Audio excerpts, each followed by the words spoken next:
Apa warhamni maknanya itu? Kata Nabi, idhanimu doa inda riqqati fa innaha rahmah warhamni. Segera kau berdoa di saat warhamni. Ketika kau bilang warhamni, akan kerasa getaran lembut tiba-tiba dalam hati. Namanya riqqah. Di situ doa dikabulkan.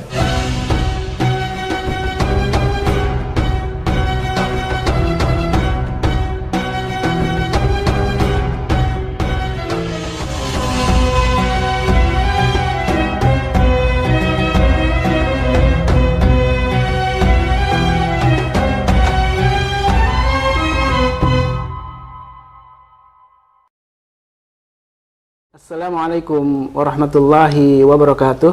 Waalaikumsalam warahmatullahi wabarakatuh. Alhamdulillah wassalatu wassalamu ala rasulillah. Sahabat khusyuk yang dirahmati Allah, alhamdulillah Allah memberikan waktu yang berharga kepada kita untuk melanjutkan pembahasan tentang khusyuk, Ustaz. Ya. Di episode sebelumnya kan kita membahas tentang sujud. Betapa sujud itu adalah posisi paling dekat dengan Allah. Ya. Dan kalau ngomong tentang sujud, ada duduk di antara dua sujud. Yeah. Ini juga sangat gerakan yang banyak orang itu dianggap ya cuman duduk kemudian sujud lagi, duduk sujud lagi. Padahal kalau saya baca kan ada doa-doa yang sangat bahkan dalam, terkadang ketika Robby Verli itu cepat sekali. Iya, cepat. Saya lihat cepat itu kalau duduk di antara dua sujud itu ya. Iya. Padahal kan kalau dibaca doa-doanya itu sangat luar biasa saja ya. Karena banyak orang mengukur bacaan. Ada mengukurnya dengan bacaan dalam hati. Kadang-kadang kalau kita baca normal saja, itu sebenarnya agak lama loh. Rabbi firli warhamni wajiburni warfa'ni warzuqni wahdini wa'afini wa'afuani. Iya. Agak lama sebenarnya. Kalau dibaca normal saja itu agak lama sebenarnya. Tapi kalau dalam hati, makanya banyak orang ketika sholat Jumat kadang begitu baru duduk saja kita itu langsung orang sujud itu. Wah, itu kedandapan ya. Nah, bukan itu ukurannya sebenarnya, bahwa kembali lagi semua gerakan sholat itu harus liqa, silatun wa liqa'un bainal abdi wa rabbi. Yaitu silatun, nyambung. Ketika duduk seperti ini, posisi jiwa kita kan harus menggetarkan dulu jiwa kita itu. Namanya silatun. Menggetarkan. Fadhkuruni.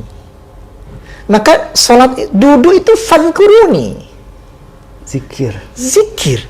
Duduknya saja tuh zikir. Kita ambil misalkan posisi Rasulullah dalam gua Thur. Nabi kan tidak baca apa-apa. La tahzan innallaha ma'ana. Beliau hanya mengatakan begitu kepada sahabatnya, yaitu Abu Bakar. La tahzan, jangan kau sedih hati. Innallaha ma'ana.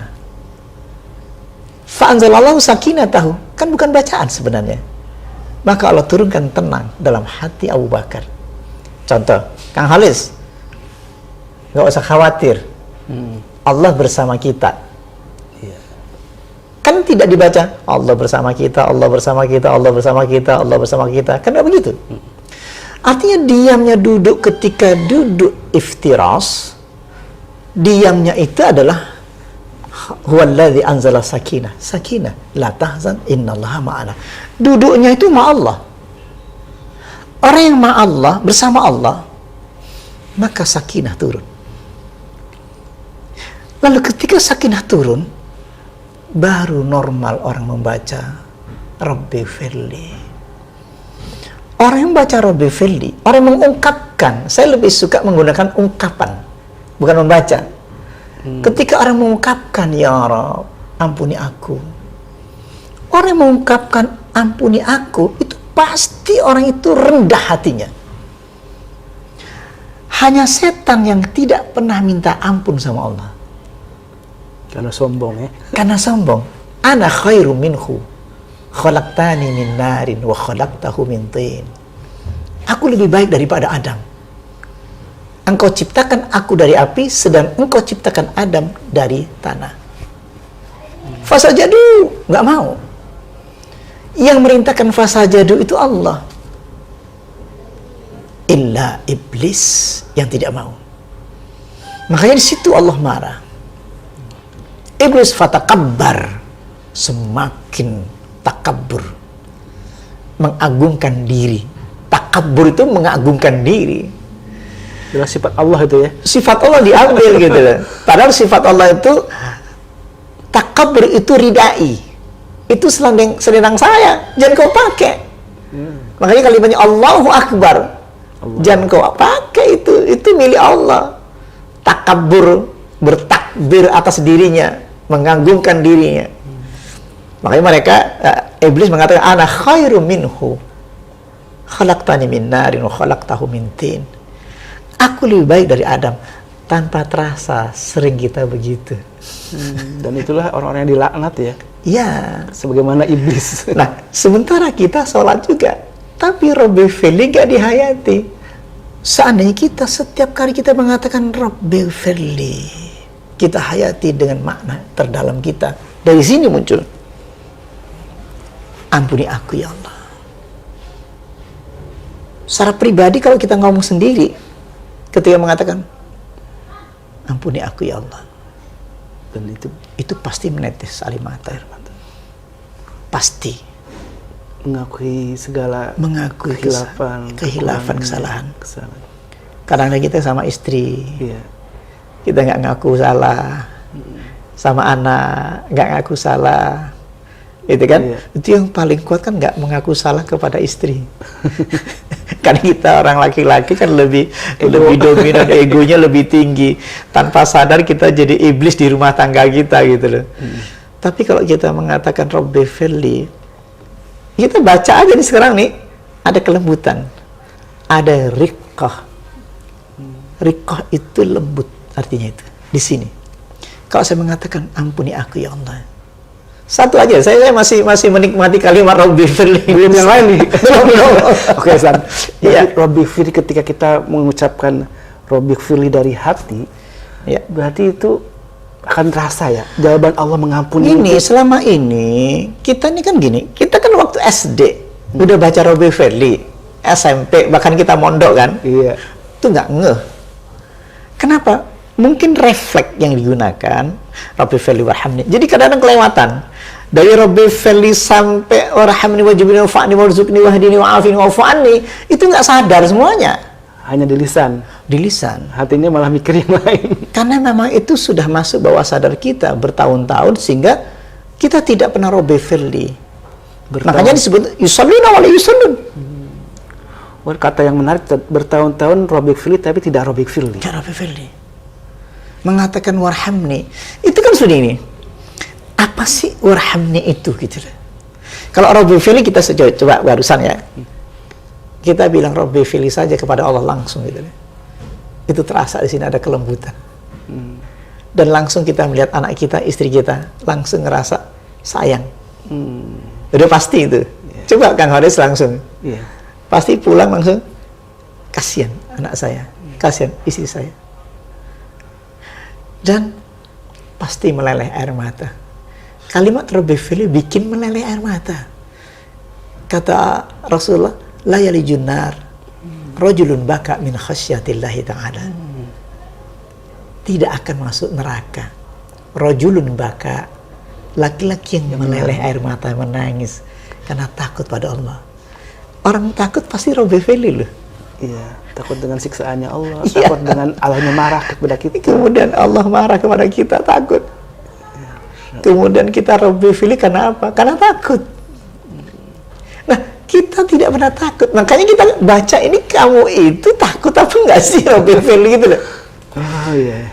Kan gitu. Kalau jiwanya itu dalam posisi yang tadi khasyah itu akan bergetar saja, akan meleleh, pasti. Dan summa tadinu juluduhum wa qulubuhum, kemudian menjadi tenang, julud wa qulub.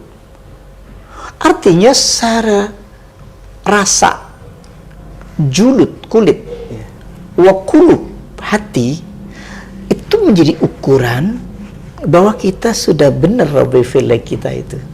Saya ulang saja. Harus diukur. Iya, julud sama hati tadi ya, ketika bergetar dan ada rasa tenang, menjadi ukuran bahwa Rabbi Firli itu diterima sama Allah. Diterima oleh Allah. Kita gini, ketika saya Rabbi Fili, saya meleleh air mata saya. Saya serius gitu loh. Allah janji, la yalijun nar rajulun baka min khasyatillahi ta'ala. Neraka itu ada dua, neraka di dunia maupun neraka di akhirat. Tidak akan masuk neraka seseorang rajulun baka, laki-laki yang menangis karena takut pada Allah. Orang yang takut pada Allah itu pasti meleleh air matanya. Dia tidak akan mengulangi lagi. Maka di saat hari ini aku tidak masuk neraka di dunia ini, maka hatiku menjadi bahagia. Neraka dunia itu berarti fujur tadi sebenarnya. Iya. Sekarang saya dikasih bahagia, kasih ketenangan. Orang yang tenang di dunia ini itu yang dipanggil Allah. Ya ayatuhan nafsul mutmainnah irji'i ila rabbiki radiyatan mardiyah fadkhuli fi ibadi wadkhuli jannati. Wahai jiwa yang tenang. Siapa jiwa yang tenang itu? Ala bi dzikrillahi tatma'innul qulub. Yang hanya zikir kepada Allah hatinya tenang. Orang yang tenang itu dipanggil oleh Allah. Wahai jiwa yang tenang. Dipanggil saat apa? Di dunia. Saat sholat. Hatta tatma'inna raki'an, tenang dalam ruku. Hatta tatma'inna sajidan, tenang dalam sujud. Kok tenang? Ala bi dzikrillahi tatma'innul qulub. Karena sholat itu zikir. Ruku itu zikir. Rabbi fili itu zikir. Warhamni zikir. Nah, antara Rabbi fili ke warhamni itu tidak bisa dipisah. Ketika kita Rabbi fili, kita minta ampun kepada Allah dengan serius, lalu kita merasakan hati itu bergetar, lalu melunak. Maka di situ muncul warhamni. Apa warhamni maknanya itu? Kata Nabi, "Idhanimu du'a inda riqqati fa innaha rahmah warhamni." Segera kau berdoa di saat warhamni. Ketika kau bilang warhamni, akan kerasa getaran lembut tiba-tiba dalam hati. Namanya riqqah. Di situ doa dikabulkan. Nyambung tadi sujud, doa dikabulkan. Dan itu Ustaz, itu kan diulang-ulang terus saja. Iya. Jadi ketika mungkin di rakaat pertama ini kayaknya getarannya belum biasa-biasa aja. Allah memberikan kesempatan di rakaat kedua untuk melakukan itu lagi ya. Rabbi ighfirli warhamni gitu. Nah, kita sambungkan antara Rabbi firli dan warhamni ini. Rabbi firli ketemu kan tadi orang yang bisa mendapatkan getaran lembut ketika dia minta ampun kepada Allah. Ini deh, kerasa nggak ketika kita kepada ibu kita, kita pasti ngalami kesalahan yang berat, banyak kesalahan kita, tidak bisa membahagiakan orang tua. Kita nikah langsung lupa sama ibu kita. Artinya lupa itu belum ngapa-ngapain kita udah nikah gitu loh. Belum sempat kita membahagiakan, kita sudah nggak sempat bahagia, kita sudah ingin membahagiakan anak dan istri kita. Rasa-rasanya di sini, rasa-rasanya kok ada yang salah gitu kan. Perhatian kita kurang sama sekali. Lalu ketika kita mengatakan kepada ibu, ketika kita datang ke ibu dan kita minta maaf atas itu, maka ketika ibu kita merasakan nggak apa-apa, perjalanan hidup kamu harus estafet dalam hidup ini. Ketika ibu mengatakan itu, nggak apa-apa, aku maafkan semua, kamu tidak punya dosa, tidak punya salah kepada ibu. Apa yang kita rasakan? Meleleh air mata kita itu, menangis. Ternyata ketika kita minta maaf kepada ibu, muncul kelembutan hati disebabkan ampunan, maaf dari ibunda kita itu. Meleleh air mata kita, itu menjadi lembut, rasain. Lembut. Sama ketika bilang kepada Allah, ya Allah, maafkan saya. Pribadi kita minta maaf kepada Allah. Tidak ada yang tahu. Karena pribadi banget. Kalimat Rabbi firli kan kita ya secara pribadi. Tidak Rabbi firlana. Iya, Rabbi. Ya, walaupun berjamaah ya. Pribadi kita. Makanya secara khusus tidak bisa diajak semuanya. Karena masing-masing punya salah secara pribadi, secara khusus yang orang tidak perlu tahu. Kemudian ketika sudah dimaafkan oleh Allah, ada getaran situ. Ya Allah, beri aku rahmat. Apa itu rahmat? Nah, kita sering dengar kalimat mudah-mudahan dapat rahmat kan itu. Ilmani muddu'a inda riqqati fa innaha rahmah. Segera berdoa ketika hatimu sudah melunak. Kan hati tadinya keras tuh.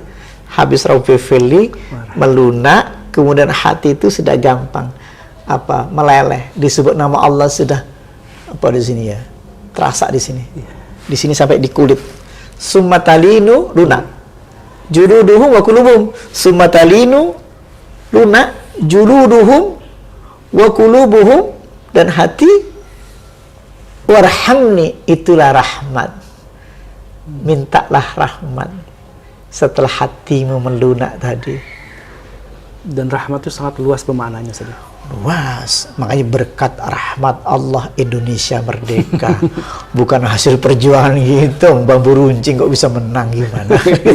Kemudian negara kita menjadi sangat besar. Ngeri loh kita negara. Kita nggak ngerasa bikin negara. Wong kita kan kecil-kecil. Kesultanan Cirebon, Kesultanan Jogja, Kesultanan Solo, Kesultanan dari Tidore. Iya kan? Mana mungkin kita bisa jadi satu, masing-masing punya egonya ya. Egonya sama Allah disatukan dengan berkat rahmat Allah tadi itu. Warhamni. Iya kan gitu. Tadinya berpisah menjadi jadi satu. Loh, kita punya negara besar tau. Indonesia Raya. Indonesia itu raya besar bener. Gak kebayang. Mungkin gak kepikir sama raja-raja di Jawa, raja-raja di Sumatera, raja-raja di Madura, raja-raja di Tidore, di Makassar. Nggak kebayang. Beda suku, beda bahasa. Beda suku, bahasa bisa satu. Siapa nyatuin kalau nggak Allah? Warhamni tadi. Ulama-ulama Belanda rasanya mau diacak-acak, tapi ternyata dia nggak punya kemampuan. Nah, itu atas berkat rahmat Allah. Jadi semuanya ya, kalau kita ada masalah kemudian kita bisa menyelesaikan dengan baik, itu karena rahmat Allah. Rahmat Allah. Yang awalnya kita mungkin dengan istri, dengan anak itu ada masalah, konflik, dengan rahmat Allah kemudian mereka bersatu. Tanpa rahmat hancur kita itu. Hancur. Banyak orang rezekinya besar, kaya raya, tanpa rahmat hancur, berantakan. Karena nggak ada kelembutan dalam hati. Tidak ada rikah tadi. Itu. Masya Allah, Ustaz. Lanjutkan doa yang selanjutnya setelah warhamni apa lanjut? Wajuburni. Makna wajuburni itu kan sebenarnya kan di cover ya, ditutup. Ditutup kesalahan-kesalahan kita. Kan dari Rabbi Firli warhamni. Wajuburni. Di cover itu benar ditutup. Itu sampai nanti nyambungnya kepada wa'fu anni. Mana wa'fu anni itu kan sebenarnya dosa yang tadinya kita ternganga lebar gitu kan, tercatat gitu ya. Ya tercatat, dihapuskan. Kalau ini tercover, di cover jangan sampai. Jadi jangan sampai kita melakukan kesalahan lagi. Jadi memang kita minta di cover dari kesalahan itu. Gitu kan? Kalau Rabbi Firli kan nak maaf, warhamni minta dirahmati, wajuburni di cover. Ditutup aibnya, semuanya kesalahannya. Jadi kita setiap hari ngeri kalau dibuka itu. Makanya banyak orang salah begini. Sudah ditutup, tiba-tiba aib itu kelihatan. Kita punya salah. Tiba-tiba nongol aja tuh. Wah, ada yang ngasih tahu dari orang lain kah? Kan gitu kan? Ada udah kita sembunyikan, kita punya masa lalu yang barangkali bisa saja istri kita tahu, tiba-tiba kita, waduh dia nggak terima dengan hal itu. Misalkan contoh, ya Allah tutup aibku. Ketika ditutup aibku, tiba-tiba istri kita gampang lah untuk bicara tentang hal ini, artinya biar gampang untuk bercerita. Istri kita nggak apa-apa atas aib kita, misalkan contoh ya, contoh, oh itu yang namanya ditutup aib itu. Sehingga kita di cover gitu. Aib. Dan kita kan baca berdoa saja bahwa untuk ditutupi aib, karena kalau kita dibuka aib kita yang tadinya dihormati malah akan bisa jatuh ya. Betul, kan banyak di masyarakat kita kan kita aja ngeri kan gitu. Iya. Ada kalanya bener, tapi kok jadi aib. Misalkan orang sudah menikah kan normal tuh, Iya. sah, tapi kok jadi aib, kan lucu. Ada yang menikah tapi tidak aib. Wah, itu yang ngeri. Kesalahan apa? Aib itu kan aneh. Menikahnya sah, doanya sah, tapi dianggap aib oleh orang banyak. Kan menggelisahkan. Makanya disitulah kita minta ditutup aib itu. Ngeri. Kalau nggak minta ditutup, ngeri kali kita. Saya ingin, apakah orang yang dibuka aibnya itu berarti Allah sudah marah, Ustaz? Ada dua kemungkinan. Kamu siap nggak dikasih cobaan aib ini? Jika ia menerima, tentu akhirnya ditutup dan tidak ada apa-apa. Aku pengen tahu bagaimana imanmu, ku buka aibmu. Iya kan? Iya. Banyak orang dibuka aibnya, tapi kalau dia ikhlas, bisa saja aku rela karena ini barangkali ada kesalahanku dalam hidupmu. Aku menerima atas kesalahan ini. Walaupun aku mengatakan tutup aibku, tetap aja namanya ditutup walaupun dibuka. Orang memaafkan semuanya. Barangkali itu. Kita manfaatkan ilmu ini. Jadi Rabbi fili warhamni wajiburni. Ada lanjutan, Ustaz. Warfa'ni. Banyak orang banyak rezekinya tidak diangkat derajatnya. Banyak tiba-tiba koruptor jadi korupsi. Masuk penjara. Kan derajatnya rendah. Ada diangkat derajatnya. Derajat. Aku minta diangkat. Warfa'ni, angkat derajatku. Derajat. Dan derajat di sisi Allah. Gitu. Di sisi Allah. Dampaknya di sisi Allah diangkat akan berdampak ke masyarakat. Banyak ulama yang tidak punya apa-apa, tapi derajatnya terangkat. Ilmunya terus. Ibnu Qayyim, Al-Ghazali. Sudah berabad-abad ya. Berabad-abad. Ilmunya Masih sampai sekarang. Coba kalau kita harta, habis ya. habis. Ilmu itu derajat. Oh, Angkat derajatku. Yang aku ingin, kan waktu saya sebentar banget hidup saya. Kalau sekarang saya umur 55 tahun sekarang. Kalau saya harus tambah 5 tahun, itu kan 60 tahun misalkan saya. Semoga Allah memanjangkan usia Ustaz. Misalkan anggaplah panjang gitu ya, hanya 5 tahun. Apa yang saya tinggalkan? Iya. Ilmu ini harus mengalir. Ilmu getaran tadi ini harus mengalir, kita tinggalkan. Ilmu khusyuk. Ilmu khusyuk harus kita tinggalkan, estafet. Gitu kan? Para ulama di Jawa, estafet sampai ke kita. Dari sebelumnya Al-Ghazali, sebelumnya, kan semuanya. Syekh Al-Qahtani, kemudian Syekh Al-Baghawi, semua syekh-syekh yang kita baca kitab-kitabnya, itu kan nggak ketemu orangnya. Iya. Tapi kita sudah pegang semuanya. Ini nyampe ke saya ini. Kita nggak kenal wajahnya seperti apa. Masya Allah. Al-Ghazali kita nggak kenal wajahnya seperti apa. Tapi ilmunya sampai. Sahabat Nabi kita nggak kenal. Ilmunya sampai kepada saya. Sampai ini akan nyampe lagi. Nah itu barangkali. Jadi warfa'an itu lebih ke arah tadi derajat ilmu saja. Sebenarnya dimaknainya. Iya, derajat ilmu yang akhirnya bermanfaat sampai lama. Gitu kan? Sampai lama. Yang kita tinggalkan. Kita nggak mungkin hidup sepanjang tahun gitu, sepanjang umur kita ini. Tapi ilmu itu yang akan. Makanya pendek umur kita ini. Apa yang kita tinggalkan? Ilmu. Masya Allah, Ustaz. Jazakallah, Ustaz. Afwan ya.